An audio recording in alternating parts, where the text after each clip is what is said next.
Hi friends, welcome to Harish food box Komala channel. Friends, ನಾನು ನಿಮಗೆ ಮನೆಯಲ್ಲಿಯೇ ತೊಗರಿಬೇಳೆ ಹಾಗೂ ಮುಲ್ಲಂಗಿಯನ್ನು ಬಳಸಿ ಸಾಂಬಾರು ಮಾಡೋದು ಹೇಗೆ ಅಂತ ತೋರಿಸ್ತಾ ಇದ್ದೀನಿ. ಫ್ರೆಂಡ್ಸ್, ನೀವೇನಾದರೂ ಹೊಸದಾಗಿ ಯೂಟ್ಯೂಬ್ ಚಾನಲನ್ನು ನೋಡ್ತಾ ಇದ್ದರೆ please like, share and subscribe ಹಾಗೆ ಬೆಲ್ ಐಕನನ್ನು ಕ್ಲಿಕ್ ಮಾಡೋದು ದಯವಿಟ್ಟು ಮರೆಯಬೇಡಿ. ಫ್ರೆಂಡ್ಸ್, ನನಗೆ ಮೊದಲಿಗೆ ಕುಕ್ಕರ್ ಬಿಸಿಯಾಗಲಿಕ್ಕೆ ಇಟ್ಟಿದ್ದೇನೆ. ಕುಕ್ಕರ್ ಬಿಸಿಯಾಗೋಕ್ಕೆ ಮುಂಚೆ ನಾನು ಇಲ್ಲಿ ತೊಗರಿಬೇಳೆಯನ್ನು ವಾಶ್ ಮಾಡಿ 2 ಅವರ್ಸ್ ಮುಂಚೆ ನಾನು ನೀರಲ್ಲಿ ನೆನೆ ಹಾಕಿದ್ದೇನೆ. ನಂತರ ನಾನು ಬಿಸಿಯಾದಂತಹ ಕುಕ್ಕರಿಗೆ 3 ಗ್ಲಾಸಷ್ಟು ನೀರನ್ನು ಆ್ಯಡ್ ಮಾಡ್ತಾ ಇದ್ದೇನೆ. ನಂತರ ನಾನು ನೆನೆಸಿದಂತಹ ತೊಗರಿಬೇಳೆಯನ್ನು ಕುಕ್ಕರ್ಗೆ ಹಾಕ್ತಾ ಇದ್ದೇನೆ.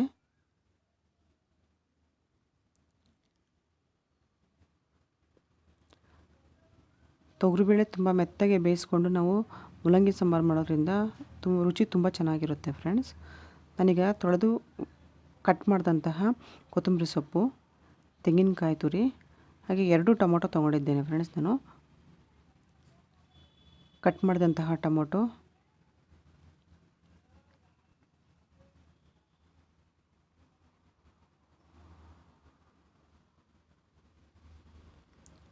ಹಸಿ ಈರುಳ್ಳಿ ಮತ್ತು ಹಸಿ ಕರಿಬೇವು ಹಾಕೋದ್ರಿಂದ ಟೇಸ್ಟು ತುಂಬ ಚೆನ್ನಾಗಿರುತ್ತೆ.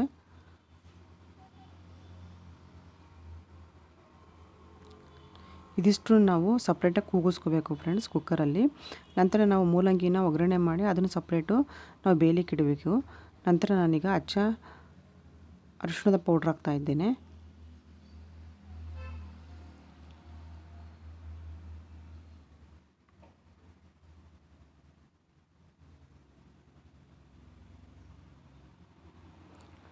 ಫ್ರೆಂಡ್ಸ್, ನಾನೀಗ ರುಚಿಗೆ ಬೇಕಾದಷ್ಟು ಉಪ್ಪು ಹಾಕ್ತಾ ಇದ್ದೇನೆ.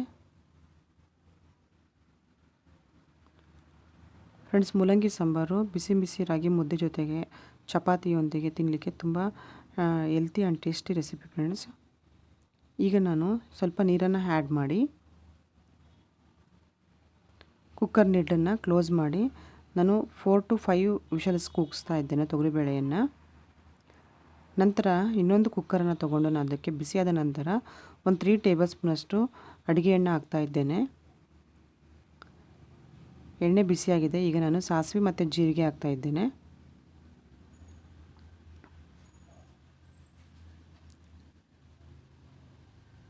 ಫ್ರೆಂಡ್ಸ್, ಈಗ ನಾನು ಕರಿಬೇವು ಮತ್ತು ಈರುಳ್ಳಿಯನ್ನು ಒಗ್ಗರಣೆ ಮಾಡಲಿಕ್ಕೆ ಹಾಕ್ತಾ ಇದ್ದೇನೆ.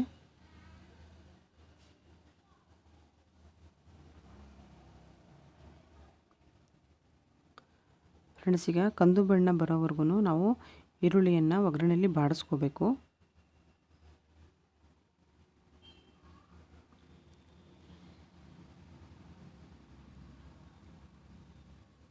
ಫ್ರೆಂಡ್ಸ್, ಈಗ ನಾನು ತೊಳೆದು ಈ ರೀತಿ ಕಟ್ ಮಾಡ್ಕೊಂಡಂತಹ ಮೂಲಂಗಿಯನ್ನು ನಾನು ಒಗ್ಗರಣೆಯಲ್ಲಿ ಹಾಕ್ತಾ ಇದ್ದೇನೆ.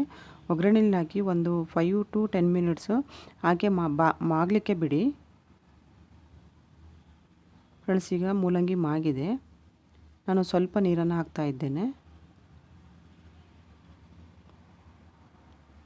ನಂತರ ರುಚಿಗೆ ಬೇಕಾದಷ್ಟು ಉಪ್ಪು, ನಾವು ತೊಗರಿಬೇಳೆಗೂ ಕೂಡ ಸಾಲ್ಟ್ ಹಾಕಿರೋದ್ರಿಂದ ಮೂಲಂಗಿಗೆ ಸ್ವಲ್ಪ ನೋಡಿ ಉಪ್ಪು ಹಾಕ್ಕೊಳ್ಳಿ. ಫ್ರೆಂಡ್ಸ್, ಹಾಕಿ ಒಮ್ಮೆ ಮಿಕ್ಸ್ ಮಾಡಿ. ಮಿಕ್ಸ್ ಕೊಟ್ಟ ನಂತರ ನಾವು ಒಂದು 3 or 5 ಮಿನಿಟ್ಸ್ ಅದನ್ನು ಬಾಯ್ಲ್ ಆಗೋಕ್ಕೆ ಬಿಡಬೇಕು. ಫ್ರೆಂಡ್ಸ್,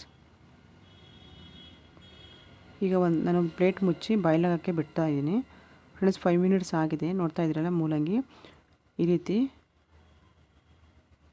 ಬೆಂದಿದೆ. ಫ್ರೆಂಡ್ಸ್, ಇಲ್ಲಿ ಕುಕ್ಕರಲ್ಲಿ ತೊಗರಿಬೇಳೆ ಬೆಂದಿದೆ. ನಾನು ಅದನ್ನು ನೀರು ಮತ್ತು ತೊಗರಿಬೇಳೆಯನ್ನು ಸಪ್ರೇಟ್ ಮಾಡ್ತಾ ಇದ್ದೀನಿ. ಕಾರಣ ಏನಂದರೆ ಆ ತೊಗರಿಬೇಳೆನ ನಾವು ಚೆನ್ನಾಗಿ ಸ್ಮ್ಯಾಶ್ ಮಾಡಬೇಕು.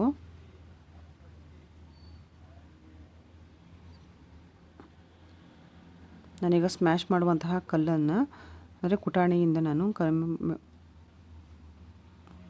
ತೊಗರಿಬೇಳೆ ಬೆಂದಂತಹ ತೊಗರಿಬೇಳೆಯನ್ನು ಮಸ್ಕೊತಾ ಇದ್ದೀನಿ. ತೊಗರಿಬೇಳೆ, ಟೊಮೊಟೊ, ಈರುಳ್ಳಿ ಎಲ್ಲ ಈ ರೀತಿ ಚೆನ್ನಾಗಿ ಮಸಬೇಕು. ಫ್ರೆಂಡ್ಸ್, ನಂತರ ನಾನು ಬೆಂದಿರುವಂತಹ ಮೂಲಂಗಿಗೆ ನಾನು ತೊಗರಿಬೇಳೆಯನ್ನು ಆ್ಯಡ್ ಮಾಡ್ತಾ ಇದ್ದೇನೆ. ಫ್ರೆಂಡ್ಸ್, ಈ ರೀತಿ ಆ್ಯಡ್ ಮಾಡಿ.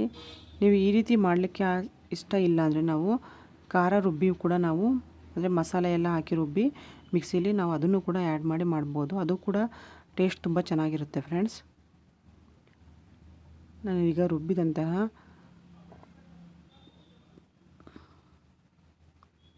ಮಸಾಲೆಯನ್ನು ಹಾಕಿ ಮಾಡ್ತಾ ಇಲ್ಲ. ಹಾಗೆ ದಿಢೀರ್ ಸಾಂಬಾರು ಮಾಡ್ತಾಯಿದ್ದೀನಿ ಫ್ರೆಂಡ್ಸ್.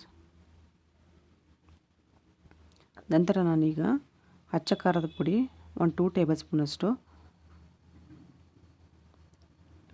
ಸಾಂಬಾರ್ ಪೌಡರ್ 2 ಟೇಬಲ್ ಸ್ಪೂನಷ್ಟು,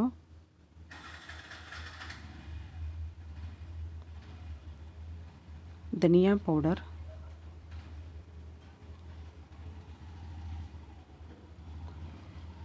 ಅಥವಾ ನೀವು ಗರಂ ಮಸಾಲ ಕೂಡ ಹಾಕೋಬೋದು. ಹಾಕಿ ಚೆನ್ನಾಗಿ ಮಿಕ್ಸ್ ಮಾಡಿ ಫ್ರೆಂಡ್ಸ್.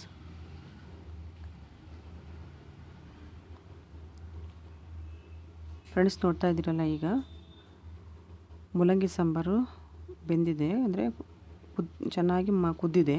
ನಾನೀಗ ಅದನ್ನು ಒಂದು ಸರ್ವಿಂಗ್ ಪ್ಲೇಟಲ್ಲಿ ಬಿಸಿ ಬಿಸಿ ಅನ್ನದ ಜೊತೆಗೆ ಮುಲ್ಲಂಗಿ ಸಾರನ್ನು ಸರ್ವ್ ಮಾಡ್ತಾಯಿದ್ದೀನಿ. ಫ್ರೆಂಡ್ಸ್, ನೀವು ಒಮ್ಮೆ ಮನೆಯಲ್ಲಿ ಮುಲ್ಲಂಗಿ ಸಾಂಬಾರನ್ನು ಟ್ರೈ ಮಾಡಿ ನೋಡಿ, ಕಾಮೆಂಟ್ ಬಾಕ್ಸಲ್ಲಿ ತಿಳಿಸಿ. ಹಾಗೆ ಈ ವಿಡಿಯೋ ನಿಮಗೆ ಇಷ್ಟವಾದಲ್ಲಿ ನನ್ನ ಯೂಟ್ಯೂಬ್ ಚಾನಲಾದಂತಹ Harish KS food box Komala ಚಾನಲನ್ನು please like, share and subscribe. ಹಾಗೆ ಬೆಲ್ ಐಕನನ್ನು ಕ್ಲಿಕ್ ಮಾಡೋದು ದಯವಿಟ್ಟು ಮರೆಯಬೇಡಿ.